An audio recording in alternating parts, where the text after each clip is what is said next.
I love it. I love it. I love it. Look at this. This is the greatest thing I've ever seen. Hey, I'm not surprised. Hey, what's poppin', my homies? What's good? Hope you guys are doing well, doing blessed. Valentina Shevchenko versus Grasso, the rematch. And before we make breakdowns and make predictions, we look at my bets from last weekend and also the contender from last night. Now, UFC 293 was a difficult card. I had a small bet on Ty, which I don't feel bad about losing that bet. I did have a bigger bet on Jack Jenkins that I kind of feel unlucky about, but Chepe Mariscal's a dog, and he was starting to break Jenkins in that second round, so yeah, credit to Mariscal. I also had Jamie Malarkey with Nasrat, which in my opinion should have been a losing parlay, because I thought Makdessi won that matchup. I don't see how Makdessi continues to do well. Like, at nearly 40 years old, just insane. And I also had bets on Tyson Pedro and Shane Young. Now, Anton Turkali and Shane Young, both of these guys are dossers. They're not fighting again. And the contender from last night, finally, we're back on track. Now, moving into the land of MoneyCity, there's not many comments. A lot of people got dusted. For some reason, so many comments had Izzy. And obviously at minus 600, your return on investment is not going to be good. And if he loses, then you look a little bit silly. And he did lose. I cannot believe it. I cannot believe it. Alright guys, big respect to all the champions that smacked the MoneyCity comment. That's money, pure money. Let's go. Alright, moving into the first matchup on this card, we've got Marnic Mann taking on Josefine Knutsson. And essentially this is going to be a matchup where one of these fighters is a prospect and the other one's not good enough to be in the UFC. Now, Marnic Mann fought on the last season's contender where she essentially got dusted by Bruna Brazil, set up with a nasty head kick. And Josefine Knutsson recently fought on the contender where she displayed a really dominant performance against the Beak. Guys, the difference in this matchup, as I mentioned, one of these fighters is a prospect. The other one's not that good. So Josefine Knutsson is the prospect, right? She trains with Hamzat Chimaev. So not only is her Muay Thai really good, but also the grappling is good. Whereas on the flip side, if you look at Marnic Mann, she's a wrestler. Her striking's not too good. She got dusted by Bruna. So yeah, I think Josefine Knutsson probably finds a stoppage, and that's going to be my pick. I'll take Josefine round 1, round 2. Alright, moving into a matchup between Charlie Campbell taking on Alex Reyes. Now guys, I mentioned that I bet Josefine Knutsson and Bruna Brazil against Marnic Mann on the contender. I did bet those matchups, and I also bet Charlie Campbell against Chris Duncan, and that wasn't a winning bet. In hindsight, it was okay, but not a winning bet. But Charlie Campbell did look good in the opening exchanges against Chris Duncan. His boxing looked good. He was finding the mark, you know, finding his strikes. But there's an old saying that your opponent is at their most dangerous when they're hurt. And this is entirely true. It's called fight or flight. You guys would have heard that. When you're put into that situation where you're badly hurt, now it's either time to continue to get hurt or fight back. And unfortunately for Charlie Campbell, Chris Duncan is a savage. He fires back, last ditch attempt, Hail Mary punches, and bang, a big connection is made. He finds a stoppage. So Charlie Campbell can take some positives from that Contender Series defeat. And it's not always about the result. You know, you're looking at the nature of the performance. It tells us more about the result. And I think there is some positives for Charlie Campbell in defeat. Now on the flip side, Alex Reyes hasn't fought in like 6 years. Guys, logically speaking, who can justify betting on someone that's not fought in 6 years? How do you justify that? Personally, I cannot. So give me Charlie Campbell to find a TKO stoppage early in this matchup. Alright, moving into a matchup between Tracy Cortez taking on Jasmine Jasudavicius and Mann. I'm someone that initially had a very good read on Jasmine. You know, her Contender Series matchup and also being plus money in her UFC debut. However, I've not been able to successfully predict her most recent matchups. And those matchups were against Miranda Maverick, Gabby Fernandez and also Natalia Silva. Guys, I would definitely say that Jasmine is still improving. You know, that's something I'd have to admit. The way she pressured Miranda Maverick. I know she's primarily a wrestler, but her forward pressure, the ability to overwhelm Miranda, it was really good work. Now guys, on the flip side, Tracy Cortez is a fighter that was involved in my most memorable bet. One of my most memorable bets. And I call this parlay the parlay. Yeah? Parlay with an E, not an A. Although the grade of this winning bet is an A, not an E. But yeah, Tracy Cortez, she's a good wrestler. The ability to impose the wrestling onto the opponent is evident when you watch the tape of Tracy. But guys, the real question is obvious. Can she do that to Jasmine Jasudavicius, considering Jasmine's got the physical advantages? She's taller, longer, physically stronger. So how does the wrestling look with this matchup? Both these girls are very good grapplers. So the matchup is wrestler versus wrestler. Who is the better wrestler?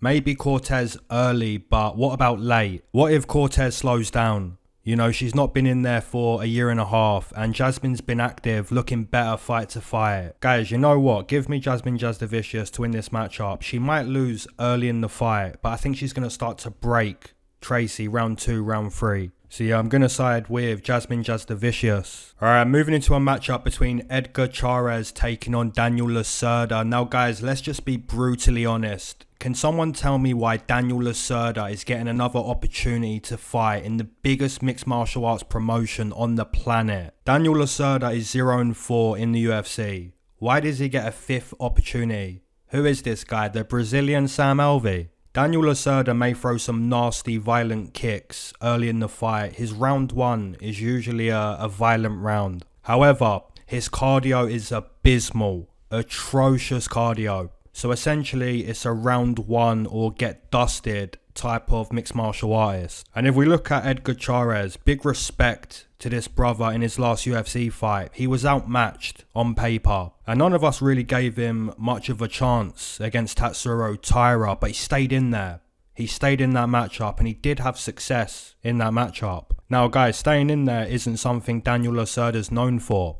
And I think Edgar Chairez is willing to fight when the fight becomes a fight. And Daniel Lacerda doesn't have the goods when the fight becomes a fight. And if that is the case, and I do believe that is the case, then I'm able to make a fairly logical prediction that Edgar Chairez may find a stoppage against Lacerda outside of round 1. And that is going to be my pick. I'm going to side with Edgar Chairez to find a stoppage outside of round 1. Alright, moving into a matchup between Roman Kopylov taking on Josh Fremd. Now guys, initially Roman Kopylov looked like a useless signing by the UFC. He was signed back in 2019, but only now is Roman Kopylov really showing us his full potential. He's a Combat Sambo World Champion, although you wouldn't exactly guess that by watching his most recent performances. I predicted he would beat Puna Soriano just based on the fact Kopylov is direct with his strikes. Against Alessio De Chirico, he looked technically good, and in his most recent matchup against Claudio Ribeiro, my goodness gracious, the head kick, sickening. And guys, the opponent is Josh Fremd. He's not bad. He's really not bad, but how do we pick against Roman Kopylov at the moment? Right now, he's showing us his full potential, and I feel like if we pick against Roman Kopylov here, we're going to look silly. So yeah, give me Roman Kopylov to find a stoppage against Josh Fremd. I'm seeing stoppages on this card. I think this is another one. I'm going to take Roman Kopylov. Alright, moving into a matchup between Loopy Godinez taking on Elise Reed. And guys, this is the easiest fight prediction we've had to make so far on this card. Let's be brutally honest in our assessment. Elise Reed is not good. Loopy Godinez is good. What is Elise Reed good at if she's good at anything?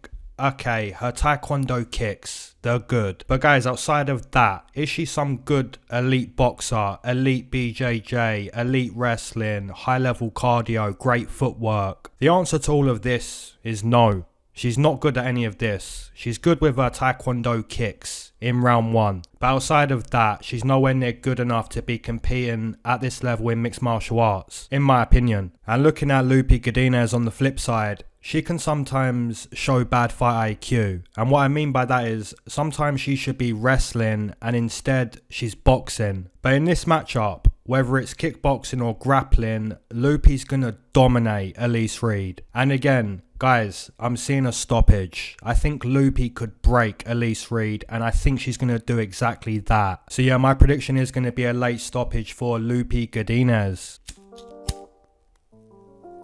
If you waited to smoke with me, amen. You've been smoking this whole time, double amen. If you're not a smoker but you enjoy the smoke breaks, that's always been a triple amen gang. Let's go. Now guys, all praise be to our creator, the necessary and self-sufficient and independent being. All praise to God Almighty. Now guys, obviously I want to speak about Adesanya and Sean Strickland. Guys, someone's got to explain to me in the comments, how does Sean Strickland win that matchup? How does he do it? Someone's got to explain it to me. His defense was on point, the pressure was there all night, and Sean is a really good boxer, we know that. But for him to beat Adesanya with zero grappling, guys, someone explain it. Someone explain it. Guys, I'm not gonna lie, I've watched the fight like 4 times, and I'll probably watch it again before this weekend. It's inspirational. Sean Strickland had a terrible upbringing, zero guidance. You know, mixed martial arts saved Sean Strickland, and today he's a champion. You know what I'm saying? So we take inspiration from that. Big respect to Sean Strickland. I just can't work out how a jab, a 1-2 and a push kick can beat Adesanya, but it is the will of God. Both adversity and the blessings are a will of God. It's our opportunity to basically show our character in both the adversity and the blessings. We get to show who we are in those situations. Sean Strickland's a champion, a rightful champion, and he even said in his post-fight speech, thanks for the child abuse. Now some people might laugh at this, because every time Sean speaks, you're expecting to laugh, but he's telling you his truth. He's telling you thank you for the adversity, and you know what? These are God's people. These are God's people, the ones that say thank you in both the adversity and the blessings. Sean Strickland thanks the adversity, and that's amazing. That's amazing to see. You know, it's so much inspiration you can take, not only from the performance, but from his words, from what he's saying on the mic. So guys, what we can learn from Sean Strickland, if something comes your way today that you don't like, thank it. Thank God for the challenge. You know, don't complain, don't cry. Whatever comes your way today that you don't like, thank the challenge. Show your character.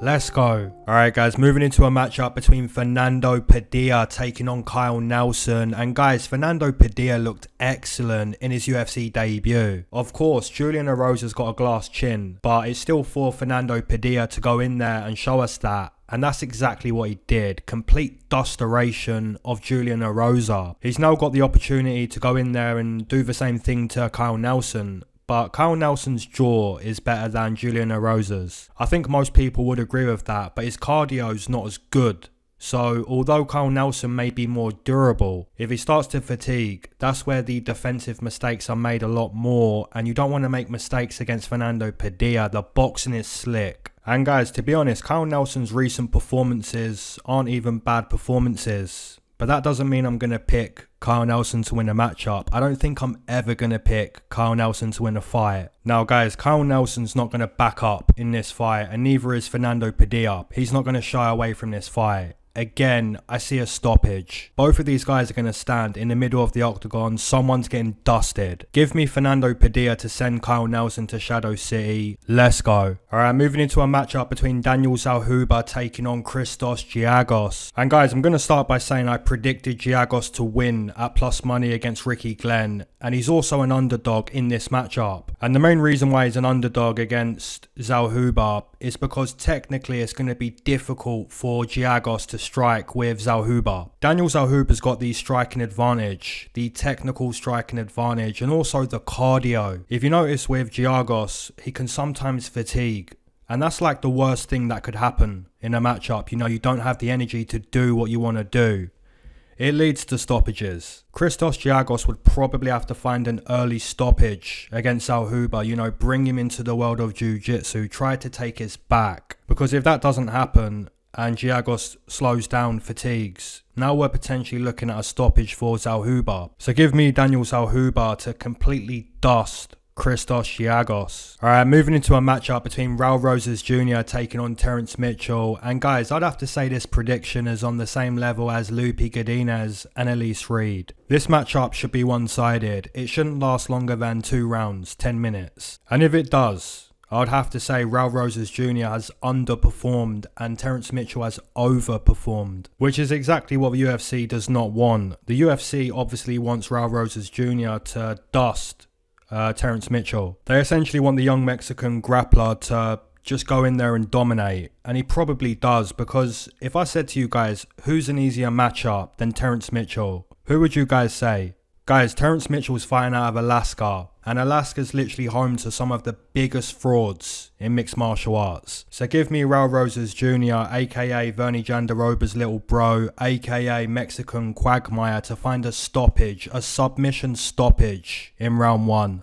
Alright, moving into the co-main event, an absolute banger. The homie, Kevin Home Alone Holland versus JDM, Jack Dalla Maddalena. And these are two of my favourite fighters. And you know what's funny about saying who's your favourite fighter? Last time I said that about Kevin, you know what someone said in the comments? Can you believe this, guys? Someone said, and I quote, "Your favourite fighter is someone that doesn't even win." Hey, put some respect on the homie's name, yeah? Put some respect on Kevin Holland's name, come on. This guy is beyond active. He will fight anyone, anywhere, anytime. He's a gangster. But there is clear weaknesses in the game of Kevin Holland. His takedown defense is not good. It was against Chairez, but historically, his wrestling's not good, which is fine in a matchup like this, seeing as JDM is primarily a boxer, he's not a grappler. So guys, really Kevin should be the one thinking about initiating the grappling. Kevin Holland should be the one that thinks back to all the adversity he had to face in the grappling, and he should make JDM grapple. Show JDM, look,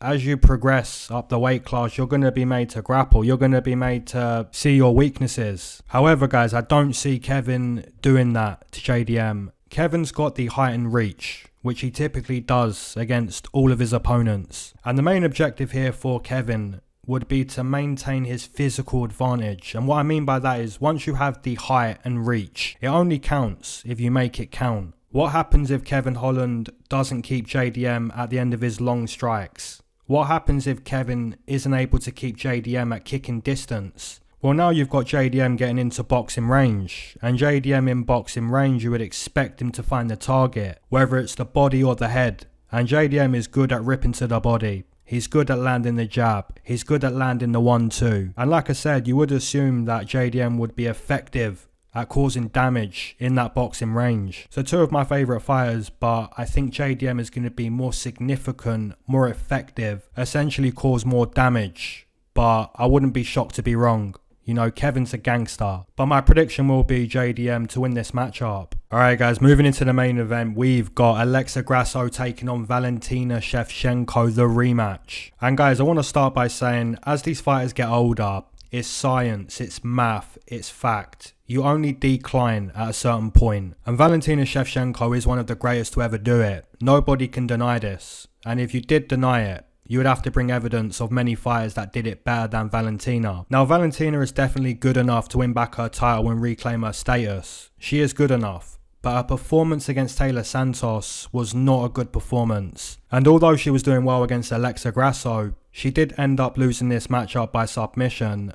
I don't think Valentina's as good as what she used to be, in my opinion. Guys, she's 35 years old. I don't see Valentina being better than the Valentina that badly dusted Jessica I with that nasty head kick. I think prime Valentina was like 2018, 2019, 2020, 2021. These years are the prime years of Valentina, in my opinion, and we're closer to 2024 now. So guys, is Valentina in her prime? In my opinion, no. You've got to answer that question for yourself, but it doesn't mean she's not good enough to win the rematch. I'm just letting you guys know, the ones who expect Valentina to be nothing short of perfect, this is an unrealistic expectation to set. It feels like a reasonable expectation to set because Valentina so many times has proven her Muay Thai to be some of the best Muay Thai we've ever seen. But I do believe it's an unrealistic expectation to set. As we can see with Valentina, there has been a decline in her performance. And that's the point that I'm trying to hit home. Now, is Alexa Grasso in her prime? Yes. Guys, she is. Alexa Grasso's looked good for years. And the fact she beat Valentina by submission really shows how well-rounded her game is. A nasty Mexican boxer with excellent cardio, 10 out of 10 speed and technique. Clearly her grappling is at a very high level. Right, clearly. Guys, I was going to take Valentina to win the rematch, but I've changed my mind. Everyone expects Valentina to be perfect. It's not the case. You know, she is more hittable. And fighters have caught up to her.